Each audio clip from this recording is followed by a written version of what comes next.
Hola, soy Michel Levy, soy ecuatoriano, doctor en jurisprudencia por la Pontificia Universidad Católica del Ecuador. Tengo una maestría en Derecho Internacional y Derecho Europeo por la Universidad Católica de Lovaina y actualmente realizo mis estudios de doctorado en el Instituto de Estudios Políticos de la Universidad de Grenoble en Francia. Me desempeño como profesor del área de Estudios Sociales y Globales y coordinador del Centro Andino de Estudios Internacionales de la Universidad Andina Simón Bolívar, sede Ecuador, en Quito. Mi trabajo se centra y se focaliza básicamente en entender cómo los procesos regionales, cómo la interacción regional afecta a los estados y cómo los estados forman parte de estos procesos. ¿Qué me motivó a investigar los temas de regionalismo latinoamericano, europeo y comparado? Es realmente un asunto de tal vez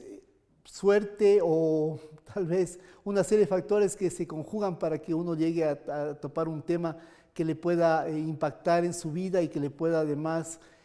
permitir ofrecer a un público de estudiantes, a un público de ciudadanos, a un público de gobiernos inclusive,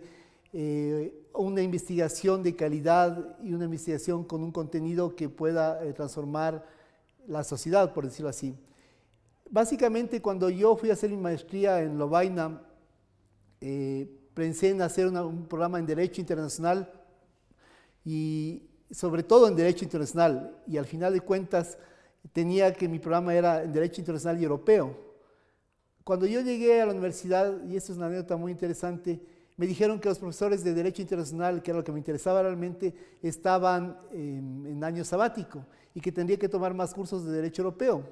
Yo no sabía mucho lo que era el Derecho Europeo, el Derecho Comunitario Europeo, y no sabía mucho lo que implicaba eso en la estructura de la interacción regional. El asunto es que cuando comencé a estudiar la Unión Europea y la estructura de lo que era la interacción regional vista desde Europa, me llamó muchísimo la atención y me gustó mucho el contenido y el contexto y el alcance que tenía todo ese desarrollo. Sobre todo porque en mi país, así como Colombia, éramos parte de esta muy rica comunidad andina que tenía como un fuerte referente a la Unión Europea. Entonces, un poco mi idea partía en el estudio de tratar de entender cómo esta lógica de integración regional europea en primera instancia afectaba a la integración regional en América del Sur. Desde esa visión comencé a mirar la lógica de la integración regional andina, después pasé al Mercosur, después miré un poco Centroamérica, después miré un poco el Caribe y llegué incluso hasta Norteamérica con el NAFTA, mirando simplemente análisis y visiones de cómo la Europa, bajo el esquema neofuncionalista o funcionalista, afectaba al desarrollo y la lógica de la integración regional. Yo era muy afín en ese punto a lo que la integración regional desde la perspectiva europea podía ofrecer y me parecía que era el mecanismo mucho más desarrollado, más, por decirlo así, que ofrecía más perspectivas de desarrollo y de consolidación en el mundo. Sin embargo,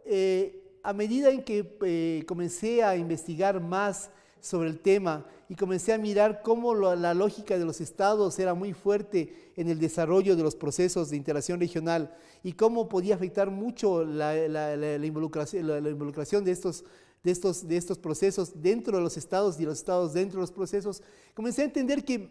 tal vez la integración regional no sería necesariamente un camino, sino un medio para llegar a algo diferente. Eso motivó justamente el hecho de que me haya decantado o haya decidido investigar lo que es el regionalismo, ya no solo la integración regional, sino el regionalismo latinoamericano, europeo y comparado como un mecanismo para comprender que hay diferentes fenómenos regionales, que hay diferentes formas de participación en los estados, que hay diferentes formas de vinculación de los estados en estos procesos y que los procesos en sí mismos no son el fin, como se puede ver en muchos casos, sino que son un mecanismo, un medio para llegar, para alcanzar otro tipo de objetivos, no solo de los estados, sino de los ciudadanos de los estados.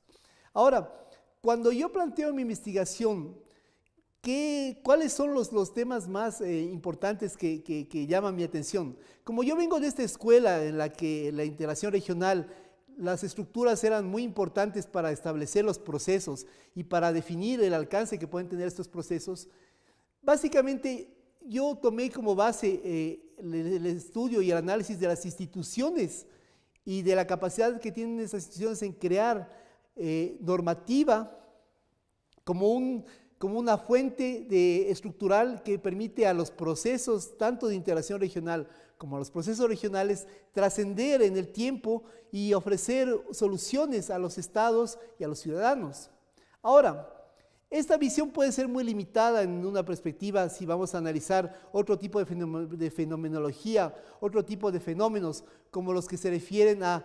cómo los ciudadanos participan en estos procesos, cómo los estados además interactúan en estos procesos, cómo los procesos generan mecanismos o esquemas de gobernanza regional a nivel global y cómo se insertan en unas estructuras mucho más grandes. Sin embargo, yo me centré en este tema normativo e institucional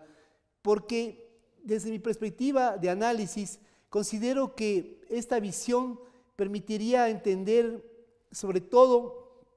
por qué hay estructuras que con menor capacidad de gestión institucional, con menor relación entre los estados, inclusive sin una vinculación geográfica, pueden tener mayores resultados y una mayor afectación sobre los ciudadanos y sobre los estados y sobre la gobernanza regional que otras estructuras que son más formales, que otras estructuras que tienen un concepto mucho más de fondo, mucho más fuerte, que están vinculadas de una forma mucho más directa entre estados, como unas políticas macro regionales, y que de una u otra forma no llegan a aterrizar ni en los estados ni en los ciudadanos. Entonces, la motivación de mi investigación actual en mirar cómo estos procesos regionales, yo los denomino así porque ya no veo solo la integración regional, sino veo todo lo que implica estos bloques en los que participan los estados. Cómo estos procesos trascienden en las estructuras globales, cómo estos procesos llegan a generar una cierta capacidad de políticas públicas regionales, cómo estas políticas públicas regionales pueden ser implementadas por los estados y cómo los estados pueden aplicar estas estructuras, esta lógica de estructuras regionales en los ciudadanos. Vuelvo a la Unión Europea. Si bien es cierto, la Unión Europea es un mecanismo que durante el tiempo ha permitido mostrar muchos resultados, está muy lejos de ser perfecto. Y justamente la lógica de no ser perfecto es la lógica que permite que la Unión Europea pueda trascender como un proceso y pueda mirar como lo que es un proceso que debe llevar a algo, conducir a un fin, a un objetivo.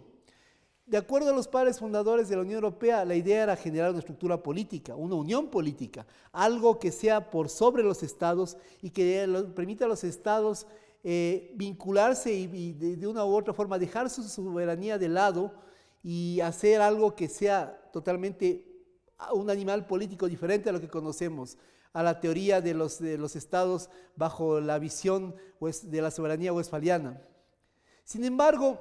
cuando nosotros miramos ya a nuestra región, cuando nosotros queremos entender esa dinámica de nuestra región, vemos que no necesariamente esa dinámica puede resolver o puede referirse necesariamente a lo que nosotros queremos o que tenemos que plantear en el contexto global o en el contexto regional. Desde esa perspectiva yo creo que, si bien es cierto, hemos sido muy ricos en crear modelos y procesos, más que modelos, procesos regionales, procesos de integración regional, yo creo que desconocemos mucho los avances que nosotros mismos podemos, como estados, hemos realizado o podemos realizar en un contexto de una dinámica histórica, en una dinámica regional, en una dinámica global, vista desde nuestra región. En primera instancia, nuestra región andina y desde nuestra región sudamericana como tal. Desde esta perspectiva, ¿qué puede aportar mi investigación al medio social en este contexto? Yo creo que es importante entender que los estados y los ciudadanos de nuestra región, desde su propia perspectiva, pueden construir algo que trasciende o que puede tener un peso global muy importante en la construcción de una zona, primero una zona de paz, de una gobernanza regional consolidada, tal vez no al estilo europeo, tal vez ese no sea nuestro camino. Y es importante descubrir que ese es o no es nuestro camino, y eso es una tarea de los investigadores también. Pero también es importante que los investigadores nos demos cuenta que la gobernanza que creamos aquí, los esquemas de gobernanza, tienen una visión propia y original que puede ser un aporte a otras regiones y que puede permitir de una u otra perspectiva generar un cambio en los actores políticos y sociales de esas regiones, que puede permitir mirar, no solo que nosotros miremos a otras estructuras, sino que lo que sería mejor, valoremos primero nuestras estructuras y miremos y que esas estructuras nos miren a nosotros también. Yo creo que los aportes de los investigadores se difunden mucho en lo que escriben, en los eventos que realizan, en las redes en las que pertenecen. Y en esta ocasión en la Universidad Nacional he tenido el gusto y el honor de poder trabajar con colegas de otras nacionalidades de América del Sur, con los que he podido aprender mucho y que han aportado mucho, no solo a mi visión, sino a mi tema de investigación, y sobre todo enriquecerme con el medio de la Nacional, enriquecerme con el contexto en el que desarrollamos aquí y desarrollan sus investigaciones, y enriquecerme también con esta visión desde Colombia hacia la región.